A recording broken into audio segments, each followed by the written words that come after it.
তাকে মিলনের মনে করে। ও কথা কি বলবেন না স্যার, আমি তো চিরকাল জয়গুরু আপনার পদরেণু হয়েই বসে আছি। কল্পনা আপনি করলেন কিভাবে? আপনার ছেলের সাথে আমি আমার মেয়ের বিয়ে দেব? এটা কল্পনা কেন হবে স্যার?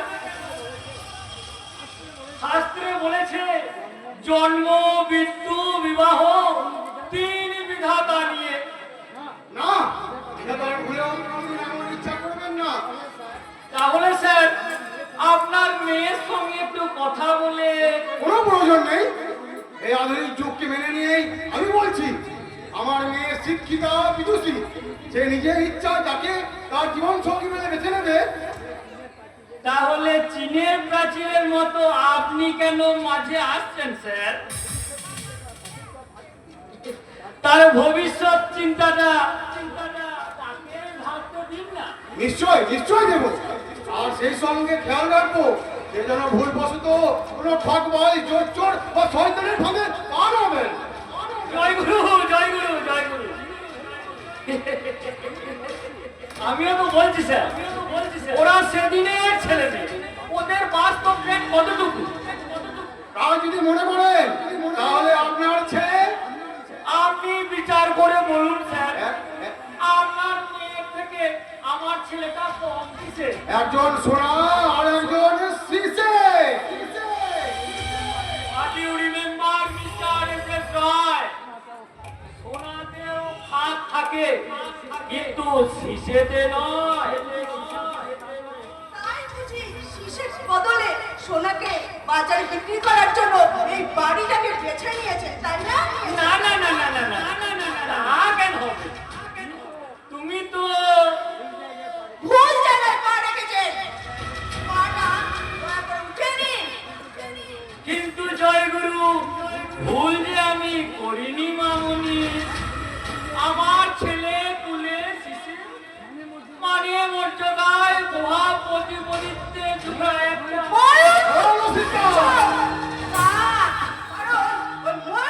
সোনার শেকলে বেঁধে এই বাড়িতে পোষার ইচ্ছা আমার নেই, তাই এখন আপনি আসতে পারো। আমার সময়ে দাম আছে। আমার সময়ের দামটাও একেবারেই নিদামি নয় মামুনি। তাই এই দামি সময়ের কিছুটা নষ্ট করে আমি তোমায় জানিয়ে যাচ্ছি, জীবনের পথ বড়ই শুষ্ক রুক্ষ বন্ধু। এই দুর্গম পথে চলতে গিয়ে যদি হোঁচট খেয়ে যাও, Get out! I said get out!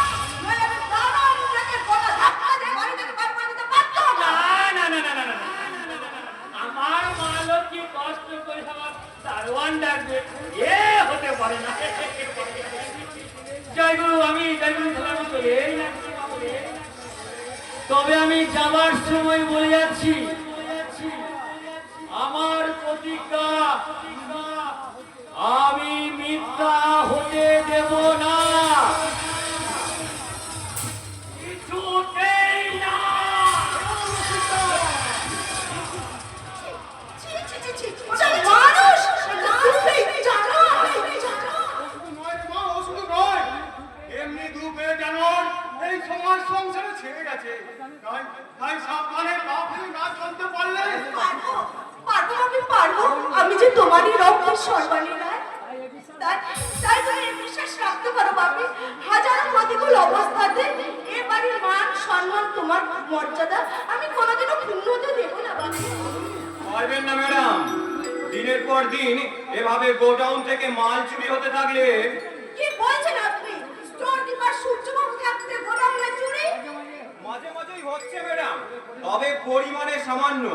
কিন্তু গত রাতের চুরিটা কোম্পানির কোমরে একেবারে ভেঙে দিয়েছে। না না না, এ কথা আমি বিশ্বাস করি না। এটা যদি হতো তাহলে সূর্যবাবুকে ঠিকই ফোন করে জানাতো।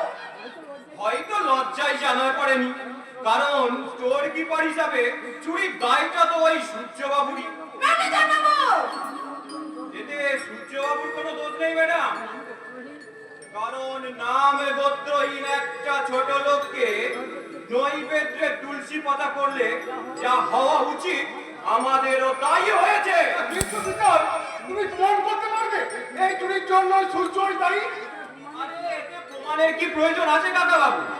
যে এত বড় একটা চুরির ঘটনা নিয়ে মালিক পক্ষের সঙ্গে লুকোচুরি খেলতে পারে, সে যে একটা পাক্কা চোর সে বিষয়ে কোনো সন্দেহ নেই, তাই না ম্যানেজার বাবু? অকবর, কি ভাবেন আপনি নিজেকে? সামান্য একটা স্টোর কিপার হয়ে নিজের কর্তব্য পালন করছি শুধুমাত্র। কাউরির পাকা ধরে ময়ও দিনে আর আপনার ওই ম্যানেজারের দিকে হাতও বাড়ায়নি। অফকোর্স, সে যোগ্যতাই আপনার কোথায় যে হাত বাড়াবেন? কিন্তু চুরির ইনফরমেশনটা মালিক কিংবা আমাকে দেননি কেন? সেই কৈফিয়ত আমি আপনাকে দেবো না, আমি মালিককে দেবো। হোয়াট ইউ রিমেম্বার সূর্যকান্ত বাবু, আমি এই কোম্পানির ম্যানেজার। বেশিদিন থাকতে পারবেন না, কারণ বিড়াল গোপ থাকলেই বাঘ হয়ে যায় না। তাই আপনাকে খবর না দিয়ে কিন্তু আমাকে তো একটা ইনফরমেশন। নিশ্চয়ই দেবো ম্যাডাম। আপনি আমার মালিক, আপনাকে কোনো কাজ না জানিয়ে আমি কি কিছু করতে পারি? সূর্য, মাঝে মাঝে গোডাউন থেকে মাল চুরি যাচ্ছে, তার জন্য তুমি থানায় একটা ডায়েরি করেছো? না স্যার। আরে তা করবেন কেন? আপনি তো নিজেকে একটা মহাপুরুষ মনে করেন। মহাপুরুষ না হলেও এই কোম্পানির অরকের মতো চোর ছাচর নয়। দেখুন দেখুন সূর্যবাবু, আপনি অন্তত একটা থানায় ডায়েরি করতে পারতেন। চোরকে সাবধান করে দিতে চাইনি বলে। হ্যাঁ, তাতে হয়তো কোম্পানির কিছু মাল চুরি হয়েছে, কিন্তু মাল সমেত চোর তো ধরা পড়লো। আরে তাতে লাভ কি হয়েছে? গত রাতেই তো এক রাত মাল চুরি হয়েছিল, কিন্তু সেই মাল আবার গোডাউনে ফিরে এসেছে, আর সঙ্গে ফিরে এসেছে চোর শনাক্ত করার গাড়ির ড্রাইভার। তার মানে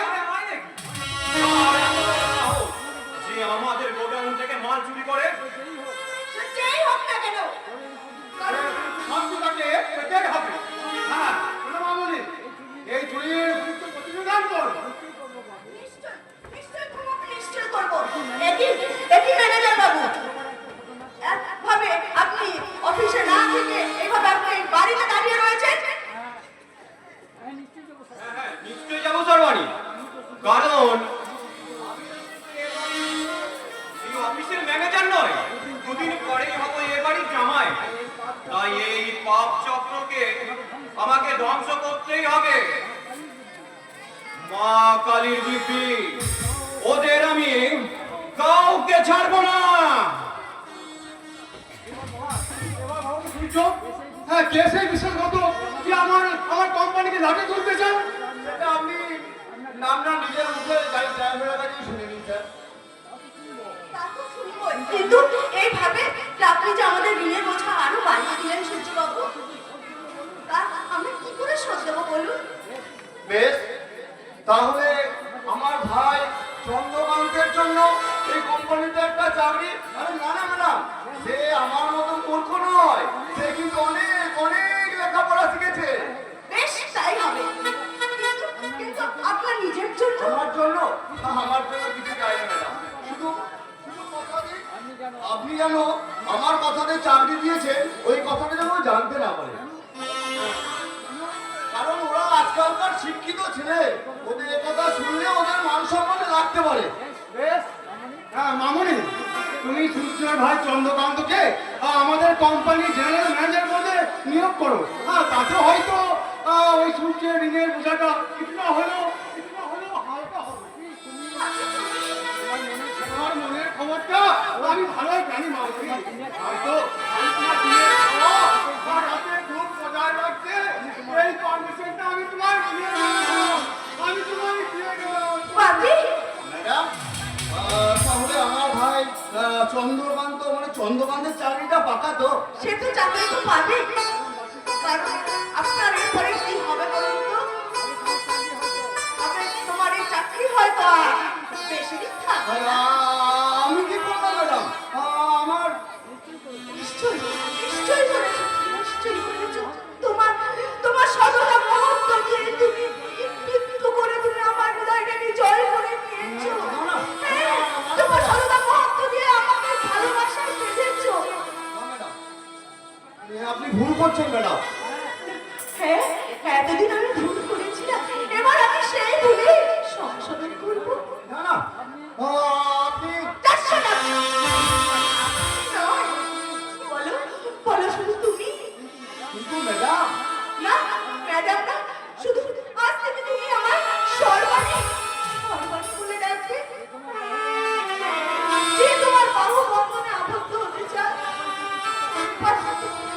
ভালোবাসার মতো আমার আমার মন ফেটে যে যায় না, আমাকে কাছে দিলে না, না সহ্য না।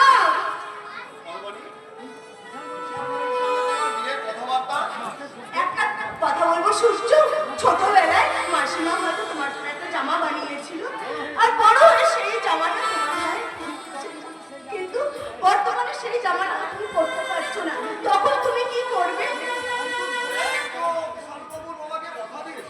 হ্যাঁ হ্যাঁ দিয়েছেন, কথাটা দিয়েছেন, কিন্তু কিন্তু আমার শিক্ষা দীক্ষা তোমার ভালোবাসা যে সারা জীবন যে আমি এভাবে নিজেকে ছাড়া কাউকে চিনতে পারবো না, আর আমার বিশ্বাস এই কথাটা আমি বাবাকে বুঝিয়ে বললে সে নিশ্চয়ই বুঝবে। তোমার দাদা? আমার দাদা লন্ডনে থাকে, সর্বজিৎ রায় বর্তমানে লন্ডনে থাকে। সে ফিরে এলে পরে তার হাত ধরে আমি তোমার কাছে চলে যাব। আমাদের এই ইঙ্গ-বঙ্গ সমাজ, হাই সোসাইটি, যদি পাকা চোখে তাকায়, তাতে তাতে আমার কোনো দুঃখ নেই। আমি তোমার হাত ধরে তোমার ওই বস্তির গাছতলায় তোমার ঘরে মাথা রেখে রাখবো, মাথা রেখে সারা জীবন বলবো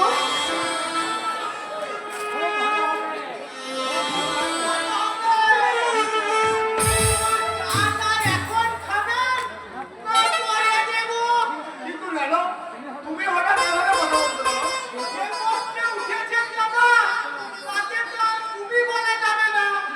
কিন্তু ভাই চিরকাল দাদাকে তুমি বলে।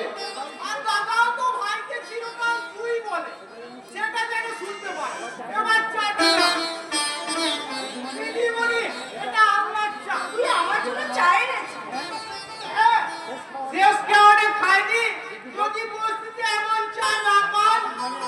তারপরে তুই আড়াল থেকে আমাদের সব কথা শুনেছিস। শুনতে যাবো কোন দুঃখে, কিন্তু কানে আঙুল দিয়ে তো আর পানির কাজ করে তুই ওর সময় ব্যাঙ্গে হাসি হাসছিস। না, খুশির হাসি। কারণ আমার দিদিমণি যে দেবী, তাই মন্দির কিংবা গাছতলা যেখানেই থাক, তার মহিমা কোনদিন মেলান হয় না। আমার জানো তুই এত ভালো ভালো কথা কি করে বলতে পারিস বলতো?